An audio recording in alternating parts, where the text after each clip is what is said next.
Darwin is now home to almost 200 US Marines. As part of the United States' push for a greater presence in the Asia Pacific, the US Marines from Hawaii are in Darwin on a 6-month deployment. And over the next few years, that number will build to 2,500 Marines in Darwin. I caught up with Lieutenant Colonel Androy Senegar about what the Marines will be doing during their time here. Lieutenant Colonel Androy Senegar, welcome to the program. Hi, thank you. So you've been here for a week in Darwin. How have you liked it so far? I've liked it pretty well. Darwin's a very nice city. I've enjoyed the climate, the people. Been received very well. The deployment is for 6 months. What will you be doing during that time? Well, the majority of that time, because Marines love to train, we're going to just be out in the field training, what we say out in the field. We're going to get with 1st Brigade, and pretty much whenever they're out in the field, we're going to be out in the field with them. The intent is for us to do all of our training bilaterally. Sometimes schedules don't match up, then we'll go out and do some small unit level training. What's the purpose of you guys being here?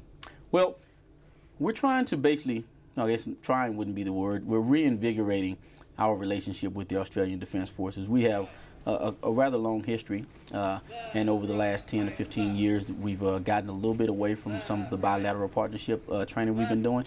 So we're starting with a building block approach, doing it peer-to-peer in level engagement with a small unit and hopefully build up to a larger unit sometime in the future. And what's the feeling amongst the Marines on what they're hoping to get out of their time here? Well, Marines are somewhat of a rowdy bunch when it comes to training. So really what they're looking forward to is they're hoping that they're going to get out there and get dirty with the Australian Defence Force, crawl around in the dirt, show how tough Marines are, see how tough the Australian soldiers are. That's really what they're looking forward to. And how are they all coping with the climate here? Oh, they're coping rather well. The Marines, our motto is we go to any climate place. So after a couple of weeks of sweating and figuring out how much water we need to take, we can usually get acclimatized to just about anywhere. Now, the Greens Party is worried about an increased risk of assaults in the top end with the arrival of the US Marines, saying that the introduction of US bases in Asia have been related to an increase in sex offences against women. Can you be sure that won't be a problem here in Darwin? I can be absolutely certain it won't be a problem. Aside from being America's 911 force, which responds to any time, anywhere in the world if someone needs help, humanitarian assistance, disaster relief, and also ultimately, if necessarily, in a combat situation. Marines are the best at doing that, but they're the best because we uphold the highest standards of professional conduct. Very disciplined. We are paid decision makers, all the way down to the lowest rank. So any bad publicity that one might have had or might have seen about American military, the Marine Corps is the cream of the crop.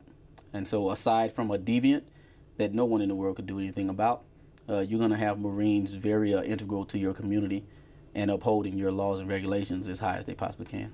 When's the first training exercise outside of Darwin? Well, here in the next couple of weeks, we're headed out. We're going to do some training, and while we're here, we tend to train in Kangaroo Flats, Mount Bundy training area, and maybe Bradshaw training area, just the surrounding areas that 1st Brigade engages in.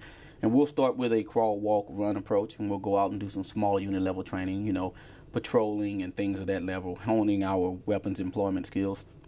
And then we'll just, once we're partnered with 1st Brigade and they get back from an exercise they're currently participating in, we'll just start doing those things together and really learning different ways that we employ our militaries.